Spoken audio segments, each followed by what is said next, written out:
Hey guys! So this is not necessarily a part two, but this morning I made a video about writing down stuff to like sort out stress and all that kind of stuff. But there was something else that I was thinking about that I used to do, or I have done. It was a long time ago now, but when I used to date and stuff like that. So, you know how you get with somebody and you feel a certain way? Let me get to the point. How you're so wrapped up in what you want the relationship to be that you don't see or you deny the reality of it. So, like, when you guys fight or whatever, you remember, oh, but he was so nice. Remember what he did for my birthday? And he bought me whatever, rah, rah, rah. And my family loves him and all that crap. So, you forget, and I'm going to get, I'm going to, some of you are not experiencing this, but some of you are. You forget about when he slapped you, right? You forget about when he kicked you down the stairs. You forget all that because when it's good, it's really good, right? When they're nice, they're so nice. And if they were just this way all the time, it would be so perfect. If he would just stop getting so mad so easily, this would be so great, right? Right. And then, when things go sour and you guys fight and you break up and you kick him out, you're not thinking about all that. You know what you're thinking about? Oh, that necklace was so pretty. Oh, he sent flowers to my work. That's what we do. That's what we do because they're so cute. And you know what? It's funny because sometimes they're not even cute. Sometimes we date people and they ain't even cute, right? But they're so this and they're so that. Rawr. So, alright, so one thing I used to do that helped me so much, it's very similar to what I was talking about this morning. Real quick, this morning's video was how when I get stressed out about different problems, I write them all down in a notebook or a piece of paper, and then one by one I go through them. So it's like stepping out of yourself and looking at your problems and that through the eyes of somebody else. So what I used to do, and back in these days, when I was younger, like 100 years ago, we didn't have like cell phones and all that stuff. I had a miniature tape recorder. Actually, I think when I did this the first time, it wasn't even miniature. It was like one of them big ones. And today it was like be the size of a VCR. So anywho, so what I used to do, I would kind of pretend that either I was being interviewed or I was genuinely talking to a friend or a person, and that I knew or whatever, and just telling them my story. I wouldn't be like, and he does this and this. I wouldn't do that. I would be like, I trust him so much because of this and that. And, even though I caught him in 5 lies on Thursday, we all lie. We all are dishonest sometimes. And I just, forgave him because everybody deserves a chance. Yeah. So I would do this. I would tell the whole story, my story, and then I would play it back. and I would listen to it. And it was crazy because I would hear myself talking nonsense. And I would sit there and I would listen to myself. And it's really amazing how well this works. And I would sit there and listen to this stuff, and basically, even though it's me, it's like I was listening to some chick in some relationship. She's getting her butt beat all the time, and she keeps forgiving him, and then she keeps going back, and I would be able to be like, or you know what? Not even that. Not even that. Just a regular relationship where the guy had cheated on me, and I knew it. I caught him. I found text messages, whatever. And I would be able to be like, you took him back after that? And then I would be able to be like, well, no wonder he keeps doing it. It's like you're hearing it, even though it's you. You're hearing somebody tell the story. And you're like, dang, man. And you know what? Let me tell you how well this works. One time, I was dating this guy. And you have to understand. Let me take it back before I tell you about him. I had my first experience with God when I was 12 years old. Clueless. No idea what to do. So I kept living life as I knew it. Same thing. Alright? When I was 19 is when I really had a relationship. I was learning who God really was and how to go about this.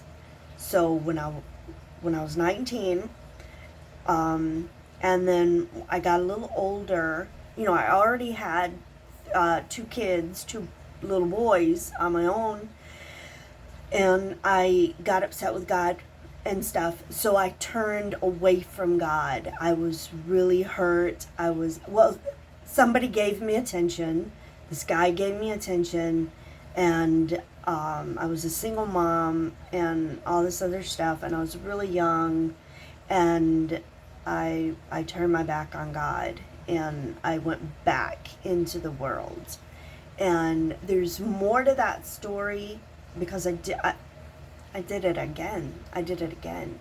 Years later, I got upset over something else, and I did it again. But that time I promised I will never call on you again and all this other stuff.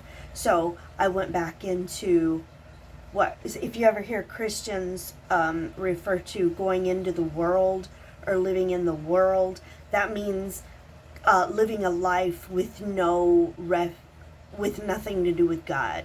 You're just living your life. So I had gone back into the world, and I was dating and all that stuff. So that's the majority of a lot of this.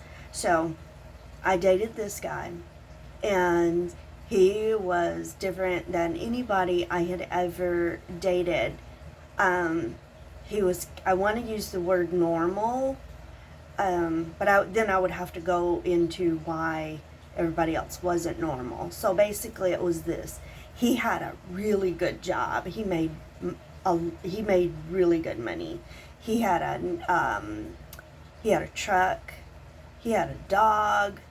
He had a family. It was just, I was like, dang, it was really somebody that I really wanted to be with. And I didn't realize this, but he had no intention of me and, staying with me or whatever. And it was only for 3 months. I was only with him for 3 months. But it was the best 3 months ever. It was, oh man. And he never even called us a couple. You know how guys make you feel when you want to label it, or you're like, where are we? What is this? Or whatever. You know, we're doing all this. Am I, what is this? And he was one of those. But he didn't want to label us, because, you know, like I said, he never wanted me anyway. But I was so enthralled with this guy. He was so dreamy. He was everything I'd ever wanted.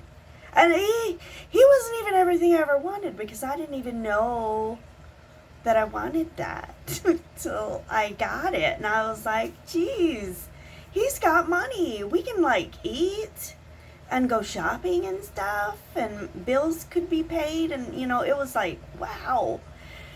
So I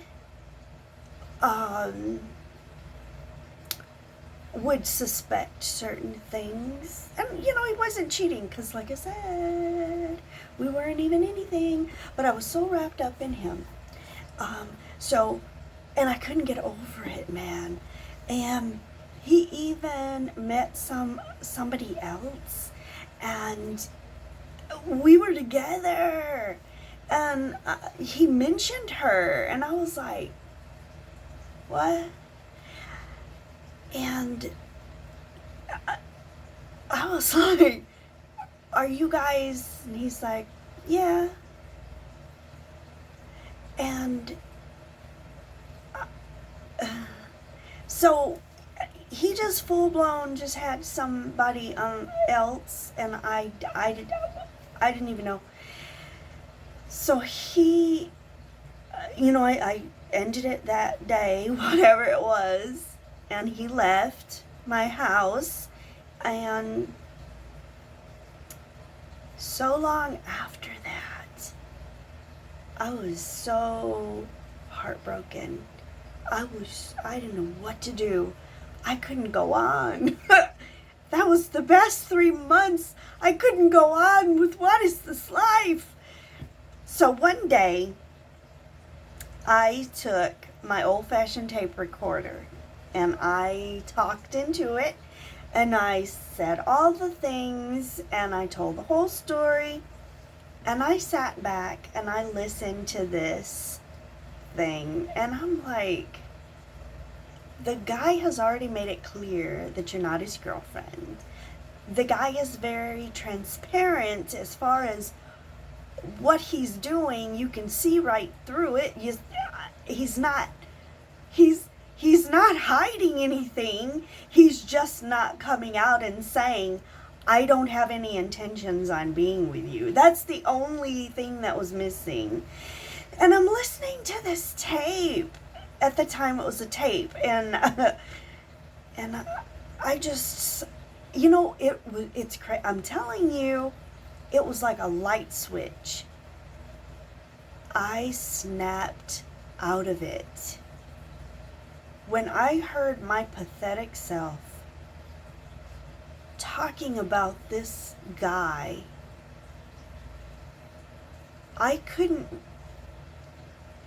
I guess I couldn't believe that I was so hung up on this dude.